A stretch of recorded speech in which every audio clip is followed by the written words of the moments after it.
Now at 9, a new performing arts center is coming to the village. How this will affect the theater and the dance department. The second GOP debate is tomorrow. Find out what candidates will take the stage. And we're just days away from a possible government shutdown. How the shutdown could affect your wallet. And President Biden is making history in Michigan. How he is standing with the UAW strike. And the much needed rain is finally here. How long will it stick around? I'll have the answer in my full weather forecast. Delaware County's only live television newscast from Ball State University's Unified Media Newsroom. You're watching NewsLink Indiana. Good evening, and thanks for being with us. I'm Grace Bankowski. And I'm DMR Robinson. There are big plans coming to Ball State, specifically for those with an eye for theater. NewsLink Indiana's Olivia Solonico fills us in on the upcoming performance hall set to open near the village. The empty hall that sits on the corner of McKinley Avenue and University Avenue holds a vision. It holds an opportunity to elevate the community of Muncie. It holds a performance hall.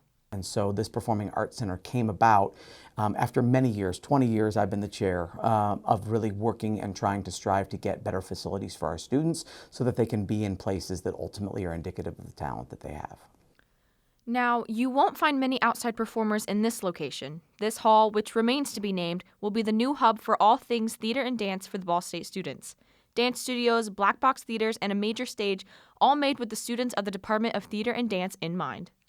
I think the new dance studios are definitely what's most needed because there's not a lot of room. Being clamped up in BG 101 and 104, those dance studios are very small, and having 3 new dance studios the size of KDS is a big deal, and a lot more people will be able to take dance classes that aren't just theater majors. The total cost for the hall is estimated to be $60 million, all provided through private donors. Students like Devin Humphrey, a sophomore acting major, hope to find themselves performing on the beautiful stage shortly after its completion. It's going to bring wonderful opportunities to Ball State, to Muncie, and obviously to the students. I'm really excited for what it's going to do to revitalize the department, or change the department in I think really profound ways. Along with the new performance hall, people can look forward to a new hotel attached via lobby, as well as a roof bar. This project is considered the catalyst for a much bigger renovation. The fact of the matter is we're trying to create destination realities or destination opportunities for the city of Muncie. In Muncie, Olivia Soneker, NewsLink, Indiana. And as of now, the groundbreaking for the construction of the hall is set for next spring. And as long as work stays on schedule, Muncie can expect an opening ceremony in the mid to late spring of 2026. And it was a nice day to walk through the village today, of course, but I'm hearing that's going to change and maybe some rain and colder temps on the way. Yeah, let's hope. Today was a cooler day with dry conditions, but that much needed rain has finally entered the picture. As you see here on radar, pretty widespread rainfall has entered our viewing area, and it's really knocked down our temperatures as well. As you see here, Indianapolis is 8 degrees cooler than we saw this time yesterday, 10 degrees cooler up there in Lafayette, and that will be the trend across the next couple of days. The rain will linger around, and I'll tell you just how long it will linger. Those cooler temperatures will stick around for a little bit until we have a dry conditions and a warm up on the way. I'll have the details in my full weather forecast. We have an update on the investigation into a gun that went off in Studebaker West last weekend. The university confirmed that a single round accidentally went off. A suspect has been identified and is not a Ball State student. UPD in the Delaware County Prosecutor's Office is discussing the charges. This investigation is still ongoing. The Institute for the Study of Political Economy and the Menard Speaker Series had happened today. Professor Carrie Ann Lawson from North Dakota University shared her goals with the audience on the gender gaps in economic freedom. She talked about how this is not only a problem in America, but it affects women all over the world. The next speaker series is set for October 16th. The Conference Board released its most recent reading on consumer confidence this morning. Many economists are expecting confidence will fall for the second month. And as the threat of a government shutdown gets closer by the day, many Americans are worried about their wallets. John Lawrence reports. Although inflation in the U.S. is easing from 4-decade highs, financial concerns are rising for many households. I have to cut down on what I should eat, what I should buy, where I should go. Do I want to go out tonight? According to a Bank of America survey shared exclusively with CNN, 67% of U.S. employees say the cost of living is increasing faster than their salaries. The study also found 64% of workers say they are stressed about their financial future, while 80% of people between 35 and 44 years old say they feel likewise. We're forced to make all these bad choices and bad decisions just to live our lifestyles, so it's pretty sad.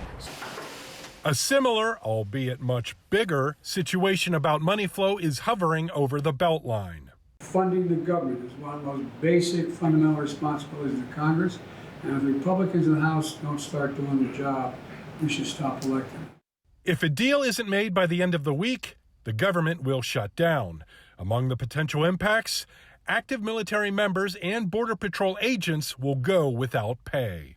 I'm looking at it through the lens, how do we prevent this shutdown from, or how do we minimize it from to 10 days instead of 10 weeks? And that starts now, not waiting and keep continuing the finger-pointing game. I'm John Lawrence reporting. According to a White House official, President Biden is, quote, broadly supportive of Senate Majority Leader Chuck Schumer and Minority Leader Mitch McConnell's efforts to come up with a short-term spending deal that could possibly avoid a shutdown. The Republican National Committee announced the lineup for the second GOP debate late yesterday. Here's who made the cut. Florida Governor Ron DeSantis, former South Carolina Governor Nikki Haley, South Carolina Senator Tim Scott, entrepreneur Vivek Ramaswamy, former Vice President Mike Pence, former New Jersey Governor Chris Christie, and North Dakota Governor Doug Burgum will all participate. Former Arkansas Governor Asa Hutchinson appeared in the first debate but did not meet the RNC's criteria to participate in the second. Also absent from tomorrow's GOP debate will be former President Donald Trump. He previously announced that he will skip the event and instead travel to Detroit to deliver a speech. The debate will take place tomorrow at Ronald Reagan Presidential Library in Simi Valley, California. Former President Donald Trump wants to have a possible gag order rejected. Lawyers for Trump filed a 25-page memo last night that says the requested gag order is unconstitutional and, quote, a desperate effort at censorship. Prosecutors asked U.S. District Judge Tanya Chutkan to limit Trump's ability to talk about issues including the identity and testimonies from potential witnesses. Chutkan, who is overseeing the case, has yet to make a decision about the requested gag order. Trump was previously ordered not to intimidate or talk to potential witnesses about the matters involved with the case. The federal government and 17 states are suing Amazon in a landmark monopoly case. The lawsuit by the Federal Trade Commission and 17 attorneys general marks the government's sharpest attack yet against Amazon. The complaint alleges Amazon unfairly promotes its own platform and services at the expense of third-party sellers who rely on its e-commerce marketplace for distribution.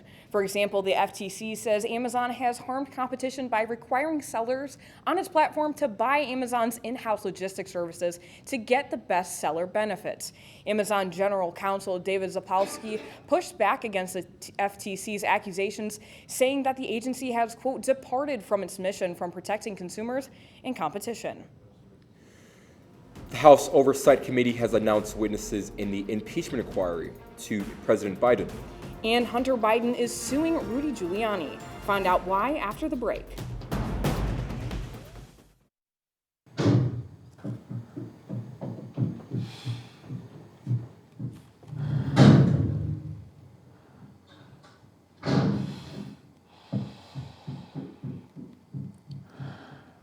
I love you!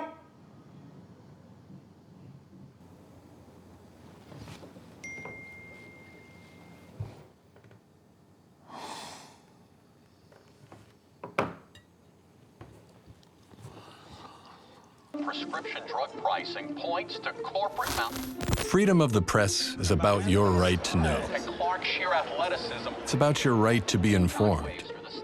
Today, there are real threats to press freedom Reaching residential areas. and your right to know about the world around us. We must protect our right to know, no matter what kind of news is important to you. Before it's too late. Understand the threats. ProtectPressFreedom.org.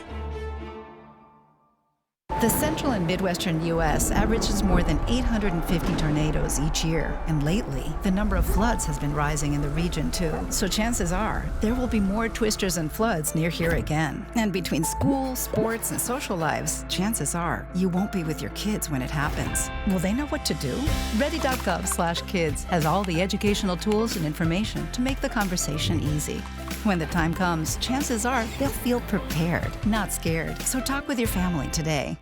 Hey guys, it's me, Isabella Gomez, filling in for Smokey Bear because he's got more to say than just... Only you can prevent wildfires. Like, if you're outside enjoying a barbecue, don't let a hamburger distract you from fire safety. Make sure you aren't dumping your hot coals or ashes onto the ground because that could start a wildfire.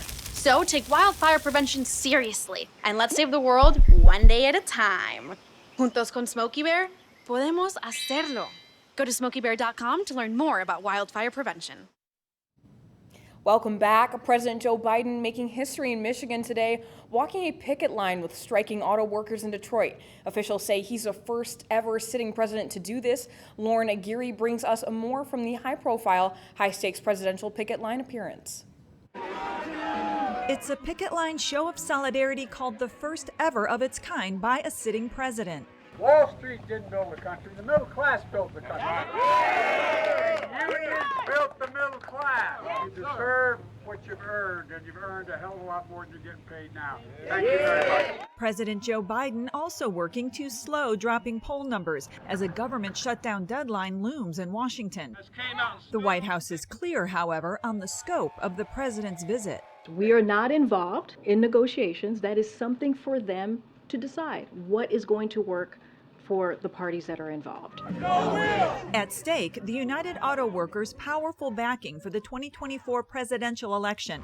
Former President Donald Trump heads to Detroit Wednesday to address current and former union members. Workers say they are focused on getting their fair share of record auto company profits. Coming in 2010, we, of course, didn't have any pension after bankruptcy and everything. So I would really like to see that cost of living is tremendously high right now. The U.S. economy is estimated to lose billions of dollars before a labor agreement is reached, and those costs are expected to roll downhill to customers. They're paying more for labor. They're paying more for building the car. The price of the car goes up. I'm Laura Aguirre reporting.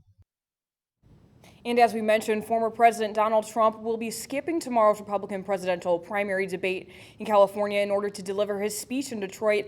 Once a reliable Democratic voting bloc, union members have gravitated towards GOP candidates in more recent elections, according to CNN polls and the AFL-CIO, the nation's largest labor federation. The House Oversight Committee has announced witnesses for its first hearing this week in its impeachment inquiry into President Joe Biden. The Thursday hearing will focus on constitutional and legal questions. Witnesses will include former Assistant Attorney General Eileen O'Connor, George Washington University Law School professor Jonathan Turley, and a forensic accounting expert. Now, none of them appear to have direct knowledge of the allegations against Biden. The Republican-led investigation will focus on, quote, allegations of abuse of power, obstruction, and corruption by Biden related to his family's overseas business dealings. The panel is also poised to issue its first subpoenas to the president's son, Hunter, and brother James.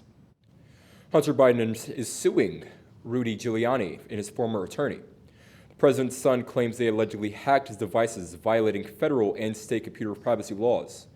According to the suit, Biden says Giuliani and Robert Costello spent years manipulating, copying, disseminating, and obsessing over data they were given that was taken or stolen from his devices. Biden is asking for a jury trial in the matter. Earlier this month, he brought a similar civil suit, against a former Trump White House aide. And last week, he sued the Internal Revenue Service for allegedly releasing his tax information illegally. Coming up after the break, I'll be timing out just how long this rain will linger and what you can expect for this weekend. I'll have the details next.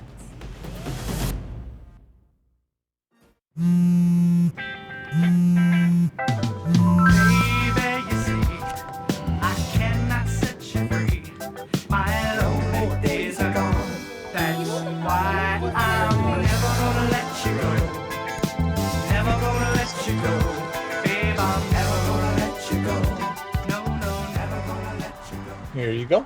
Thank you. Thank you.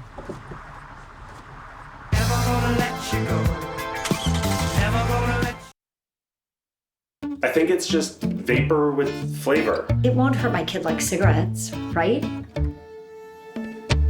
Vaping is safer than smoking, isn't it? There's really not even that much nicotine in them, right? My kid? My kid knows it's dangerous. Get your head out of the cloud. Today, nearly 8,000 kids will start vaping, maybe even yours. Learn about the dangers at talkaboutvaping.org. Emotes say a lot, but they can't say it all. Think your guildmate is struggling? Try these dialogue options.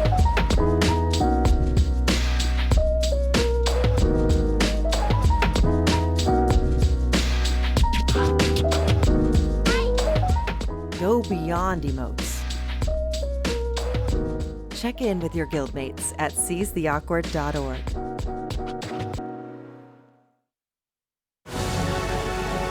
Every day, Millions of people are connecting and even though we're overcoming obstacles, watching each other's backs, and banding together. we should still make an effort We should still make an to effort. get to know each other. On a deeper level. Father, Cosplayer, Mentor. actor. it's time we take a step forward It's time we take a step forward. come together. and discover How accepting our differences can make us stronger. Welcome back. I'm Chief Weather Forecaster Hope Kleitch. The rain is finally here, as you see here behind me on radar. Rain has pushed into the NewsLink, Indiana viewing area and pausing it right now. You see it's in our western counties right now, still lingering a little bit here in Muncie, but as we push on throughout the night, we're expecting to see some more rain as well. You see here, we've seen quite a bit of rain across our viewing area. These greens are indicating some heavier pockets where some thunderstorms were. We had a few down in our southern counties, but overall, we did get a healthy drink of water from this system. We're expecting to see some more rain as we head into the overnight hours, all due in part to this low pressure system sitting over Illinois and Iowa. And we are expected to see a marginal risk of severe weather for your day tomorrow, though the threats are very low for your day tomorrow. We do need the rain though. As you see here, we're still in a moderate drought for our north and western counties, and abnormally dry conditions linger for our south and eastern counties. We've still only seen just about 4/10 of an inch of rain here in Muncie. That's nearly 2.3 inches below what we should be seeing for this time of month, and the fifth driest start to September on record. And more surprisingly, we've only seen just over a half an inch of rain since August 18th, which was about 4 weeks ago, and that's nearly 3.5 inches below normal, second driest period on record. Timing out the rain chances for you overnight, you see here around 11 p.m. some widespread rain and a few embedded thunderstorms as well. They'll linger throughout your early morning hours, so definitely want to grab an umbrella you're on your way out the door. Some rain showers hang on into the early morning hours and becoming more scattered throughout your day tomorrow. Widespread rain around your lunchtime hour, but these should become more scattered as we head into the evening hours on Wednesday. Now, this is all due in part to this low pressure system. This low pressure system will hang around throughout the Midwest for the next few days, but it will eventually start to head off to the East Coast, and behind that is this high pressure system, which will be bringing us more fair conditions into the weekend. But for tonight, those scattered showers and thunderstorms hang around with a mild low of 60 degrees. For your day tomorrow, 60 degrees at 8 a.m., warming up to 67 by your lunchtime hour and hitting 72 degrees with those rain showers and thunderstorms lingering throughout the day. And looking at the next 7 days, we do have those rain showers sticking around until Thursday with a high of 76 degrees, 79 for your day on Friday, and that's when things start to really clear up. Saturday is a nice looking day for the Ironman Triathlon with a high of 80 degrees, 81 for Sunday, and those sunny skies sticking around. The warmest day of the week being Monday with a high of 83 degrees, but those sunny conditions lingering into your next work week. I feel like we might need a little bit of that rain. Oh, you know, yeah, as we you were definitely need saying. it. Yeah, Yeah. we've missing it for a while, but I don't know about you. I do like a good rainy day. I need a perfect segue into fall, true fall. So. Yeah, we were actually just talking about it earlier, how we want those fall temperatures so we can bring back some of the good style. I don't know, it's hard to find that summer style when you're doing clothes. It's not easy. I completely agree with you guys, and you know, the 70s is like my perfect temperature, better, but Definitely. Yeah. All right, thanks so much, Hope, and we're going to send it over to Andy with a look at sports. Thanks, Grace. One high school athlete is set to compete on a big stage, and a local volleyball squad is playing for a larger purpose. All this next in sports. Here's your sandwich, miss. Oh, thank you. And your burger. Awesome, thank you. And your bowl of boiling water, sir.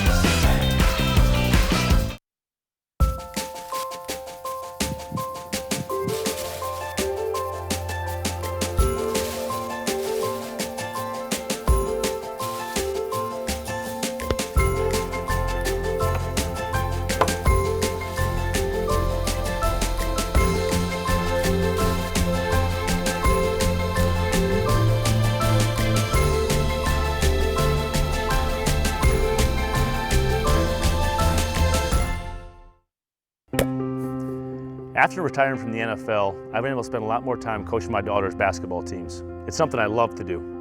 Through our games and our tournaments, we see all types of coaching, good and bad. And it begs the question, do we really know who's coaching our kids? Do they have the proper training and screening it would take for me to be comfortable with my daughters playing for that coach? Our Youth Basketball Association made the decision to use trusted coaches to screen and train all of our coaches. I'm a trusted coach. Are you? So if one cat has 4 kittens who reproduce every 6 months, how many cats will there be in 5 years? Who's got it? Is this... What is that? Seriously? Who threw that? Cats are terrible at math, but they sure do multiply. Please spay, neuter, and adopt. The solution is 10. Welcome back to NewsLink Indiana. I'm Andy Newman with sports. After 2 Ball State field hockey wins this past week, sophomore Fleur Knopper earns her second MAC Offensive Player of the Week honor. The sophomore sensation led the Cards to 2 blowouts over Central Michigan and Lindenwood, along with 2 hat tricks on the week. These performances propelled Knopper to be 3rd in the country for goals per game and a 5-4 Ball State record. Knopper and the squad look forward to some action on Saturday against Kent State starting at noon. To swing things over to the course, one Yorktown girls golfer reaches a career benchmark. NewsLink Indiana's Jake Garcia heads out to the range to learn more. It's off to state for Yorktown's very own Kaylee Aguilera. The Tiger golfer secured her spot to the state championship this past weekend at regionals. Aguilera touches on her achievement and what it means to her and those around her. It means a lot to me. I mean, to come out of a family that doesn't even play golf at all, I've gained it from my friends and stuff. It feels really nice. After not making it last year, I worked really hard during the summer to be able to drop my numbers and play better for my senior season. Head coach Nathan McClung speaks on how Aguilera is so deserving of her recognition. She's worked really, really hard, and that includes just playing a massive off-season schedule, summer tournaments, just getting experience to where her confidence right now is higher than it's ever been, and you're seeing her scores drop. In the eyes of a coach, the keys to success ultimately rely on Aguilera playing her game. Having an opportunity to maybe sneak some birdies in will be big, kind of take a little bit of pressure off her putter. But you know, she kind of has a goal that I'm not going to state for her, but I think she kind of has a finish that she has in mind, and I just think if she sticks with her game plan and plays Kaylee Aguilera golf, that she can get there. Aguilera reflects on her takeaways that have helped lead her to such a great milestone. Putting in the work can lead you to get the goals that you wanted. Like, it's not easy. You can't just come out here and be able to shoot 70s. You have to put in the work to do so. It's not just an easy thing to do. Aguilera will showcase her skills at state that is set to start Friday, September 29th and end Saturday, September 30th at Prairie View Golf Course in Carmel, Indiana. In Yorktown, Jake Garcia, NewsLink, Indiana. Pass it on over to the court. Monroe Central girls volleyball faces off against the Lapel Bulldogs for Breast Cancer Awareness Night last night. The school sold treats and bracelets for fans in attendance before the game, with proceeds going to a Little Red Door, an organization that helps to fight cancer. As new head coach Zoe Keir and senior All-State County athlete Maggie Haney lead the way for the Golden Bears, the squad looks to keep crawling to the top of the conference rankings following a 4-21 season in 2022. The Bears head into the matchup 10-9 on the season in search of revenge on the Pell, who took them down in just 3 sets last year. But despite a hard-fought battle, Monroe Central just couldn't contain the 18-7 Bulldogs as they fall in 3 sets and are pushed back to 500 on the year at 10-10. Coach Keir highlights the importance of mental strength for her group during the remainder of their season. Are to make sure my girls stay mentally tough. They're prepared for each game. On the mental side, we've learned how to fight, which is something that they've never had to do before. Monroe Central looks to get their first conference win of the year at Daleville next Tuesday. And guys, obviously, Fleur Knopper on an absolute tear for field hockey this year. I cannot believe the number she's putting up in just her second season. Yeah, thank you. Yeah, it's awesome. It's awesome stuff to see. And of course, Yeah. we're wishing the best for her team. Yeah, of as course. well as they go on with their season. 100%, yeah. Thanks so much, Andy. Now, be sure to stay tuned because after the break, we're going to be talking to our campus coverage anchor, and we're going to be getting that last forecast to you.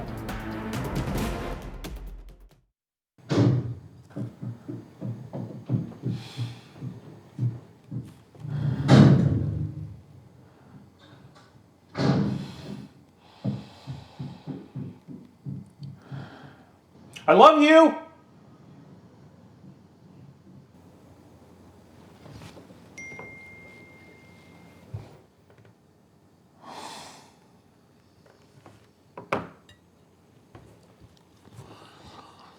Prescription drug pricing points to corporate Freedom of the press is about your right to know. and Clark sheer athleticism. It's about your right to be informed. Today, there are real threats to press freedom Reaching residential areas. and your right to know about the world around us. We must protect our right to know, no matter what kind of news is important to you. Before it's too late, understand the threats. ProtectPressFreedom.org. The central and midwestern U.S. averages more than 850 tornadoes each year, and lately, the number of floods has been rising in the region too. So chances are, there will be more twisters and floods near here again. And between school, sports, and social lives, chances are, you won't be with your kids when it happens. Will they know what to do? Ready.gov/kids has all the educational tools and information to make the conversation easy. When the time comes, chances are they'll feel prepared, not scared. So talk with your family today. Hey guys, it's me, Isabella Gomez, filling in for Smokey Bear because he's got more to say than just, Only you can prevent wildfires. like, if you're outside enjoying a barbecue, don't let a hamburger distract you from fire safety. Make sure you aren't dumping your hot coals or ashes onto the ground because that could start a wildfire. So take wildfire prevention seriously and let's save the world one day at a time. Juntos con Smokey Bear, podemos hacerlo. Go to smokeybear.com to learn more about wildfire prevention. Welcome back to NewsLink Indiana. My name is Abigail Urban, and this is your campus coverage. Yesterday, Botsford-Swinford Residence Hall held the Great Botswan Baking Show. Students were able to either participate in the production crew or be contestants and decorate cupcakes. This year's event was hosted by APM Daniel Botros. Students who participated were able to win prizes and even get to talk with guest judges David and Christina Arquette. Botros says he was happy with how the event turned out and loved how students were eager to get involved. Develop some skill sets, like production-wise, like they develop skill sets like problem solving, creativity. There was a lot of that demonstrated tonight as well, along with cupcake decorating too, that goes with that as well. The next event at Botsford-Swinford will be Pizza and Pie, happening on Friday, September 29th. There's a lot of tasty events going on at Botsford this year. Yeah, I'm excited. Definitely. Glad those are back in swing for this school year. Thanks so much, Abby. And one final look at your weather with Hope.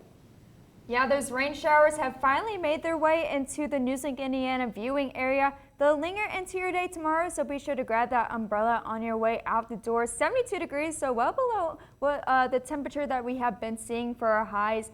76 for your day on Thursday with those showers lingering into your early parts of the afternoon, but they should clear up. And look at that weekend forecast. 80s make their return Saturday for the Ironman Triathlon. 80 degrees with mostly sunny skies, 81 for your day on Sunday. The warmest day being Monday at a high of 83 degrees, and that sunshine continues into your start of next week.